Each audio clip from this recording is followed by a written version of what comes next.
Hi everyone, मी तन्मय नारगोळकर आपल्या सर्वांचं स्वागत करतो तन्मय क्लासेस मध्ये। मागच्या व्हिडिओमध्ये काय झालं? मागच्या व्हिडिओमध्ये तुमचं झालं फायनान्शियल प्लॅनिंग 4th चॅप्टर मधील सीजीएसटी, एसजीएसटी, यूटीजीएसटी आणि जीएसटी चे कन्सेप्ट मी इथे तुमचे क्लिअर केले। आता काही कन्सेप्ट असे असतील का ते त्याच्याशी रिलेटेड असतील तर मी तुम्हाला फक्त सांगेन, तुमचे लगेच कन्सेप्ट ते क्लिअर होतील। चला तर मग थोडा वेळ न घालवता सुरुवात करू। Maths 1 4th chapter financial planning practice set 4.1 त्यातील थर्ड सम सुरुवात करणार आहोत।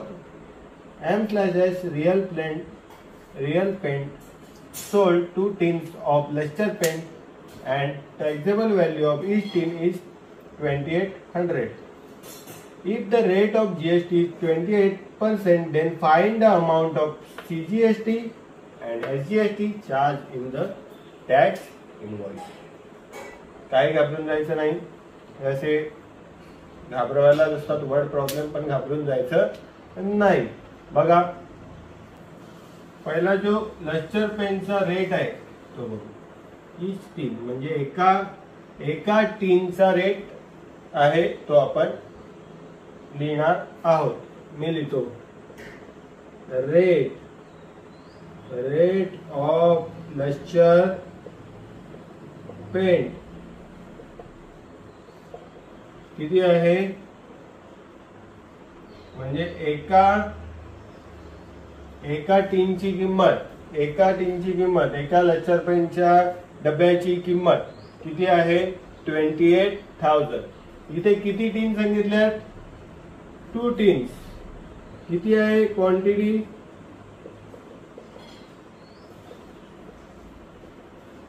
2, बरोबर। एवढं समजलंय? इथे क्वांटिटी किती आहे 2। मग आता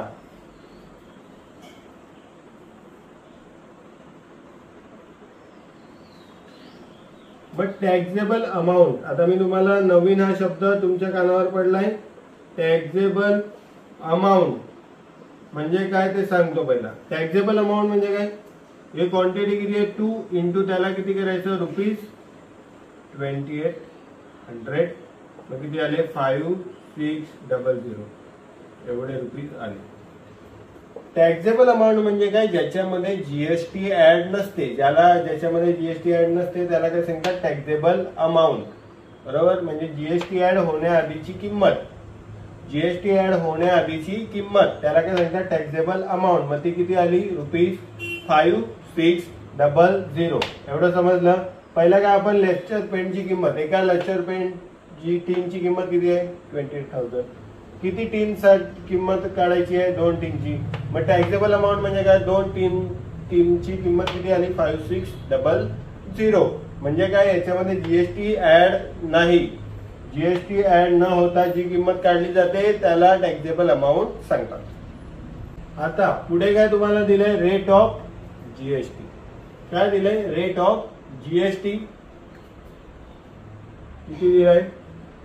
रेट ऑफ जीएसटी किती दिलाय 28%। आता तुम्हाला इथे जी अमाऊंट काढायची आहे,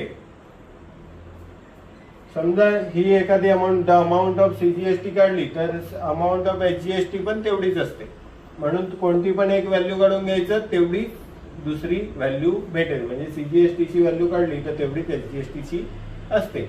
आता रेट ऑफ जीएसटी किती आहे 28%। मग तुम्हाला इथे पहिला काय काढून घ्यायला लागेल? रेट ऑफ सीजीएसटी असतो, बरोबर, तेवढाच काय असतो रेट ऑफ एसजीएसटी असतो। आणि या दोघांचा हाफ काय असते? या दोघांचे हाफ असते जीएसटी। मग 1/2 इंटू 28%, मग किती आलं? 2 ने 28 ला डिवाइड केलं किती आलं 14%। रेट ऑफ सीजीएसटी आणि रेट ऑफ एसजीएसटी किती आले 14%। एवढं समजलं? रेट ऑफ सीजीएसटी आणि रेट ऑफ एसजीएसटी किती आले 14%। आता तुम्हाला रेट काढायचा आहे का? नाही, तुम्हाला काय करायचं आहे, अमाऊंट काय करायचं आहे, तुम्हाला इथे अमाऊंट काढायची आहे. रेट ऑफ सीजीएसटी आणि रेट ऑफ एचजीएसटी काढून घेतला बरोबर. आता तुम्हाला काढायची आहे अमाऊंट. आता अमाऊंट काढायचं एक सोपी आयडिया सांगतो. द अमाऊंट ऑफ सीजीएसटी कशी काढाल तर अशी बघा, द अमाऊंट ऑफ सीजीएसटी ही कशी, जे अमाऊंट ऑफ जी काढायची आहे, द अमाऊंट ऑफ सीजीएसटी काढायचं आहे, तर इथे पण लिहायचं द रेट ऑफ सीजीएसटी. जी अमाऊंट काढायची आहे द अमाऊंट ऑफ सीजीएसटी, तर इथे काय लिहायचं, is equal to the rate of CGST. जर अमाऊंट ऑफ एचजीएसटी काढायची असती तर इथे काय लिहिलं असतं, रेट ऑफ एचजीएसटी. आणि इथे काय लिहिलं असतं, टॅक्सेबल अमाऊंट, म्हणजे टोटल व्हॅल्यू किती असेल ती तुमची टॅक्सेबल व्हॅल्यू, ही टॅक्सेबल अमाऊंट. ओके. आता रेट ऑफ सीजीएसटी किती भेटलाय, 14% इनटू टॅक्सेबल अमाऊंट किती आले, 5600. 14% म्हणजे किती, 14/100 इंटू हे 5600. इथे लक्षात ठेवायचं, इथे लक्षात ठेवण्यासारखं काय, द अमाऊंट ऑफ सीजीएसटी काढायची असेल तर रेट ऑफ सीजीएसटी लिहायला लागतो आणि त्याला इंटू काय करतात, टॅक्सेबल अमाऊंट. टॅक्सेबल अमाऊंट मध्ये जीएसटी ऍड नसते. ज्या व्हॅल्यू मध्ये जीएसटी ऍड नसते त्याला टॅक्सेबल अमाऊंट सांगतात. दुसरं, अमाऊंट ऑफ सीजीएसटी असते तेवढाच amount of rate amount of CGST असते तेवढाच अमाऊंट ऑफ एचजीएसटी असते. जेव्हा तुम्हाला अमाऊंट ऑफ एचजीएसटी सीजीएसटी काढायला सांगतात तेव्हा फॉर्म्युला कसा असतो, जो अमाऊंट काढायला सांगितले त्याच काय घ्यायचं, रेट घ्यायचा. अमाऊंट ऑफ सीजीएसटी काढायला सांगितली तर रेट ऑफ सीजीएसटी घ्यायचा आणि त्याला काय करायचं, इंटू टॅक्सेबल अमाऊंट. हे 2 झिरो कट, हे 2 झिरो कट, 14 इंटू 56 ₹784. हा काय झाला तुमचा, द अमाऊंट ऑफ सीजीएसटी किती आली, 784. मग अमाऊंट ऑफ एचजीएसटी पण किती असेल, अमाऊंट ऑफ एचजीएसटी ही कशी असते, याच्या एवढीच, अमाऊंट ऑफ सीजीएसटी एवढीच.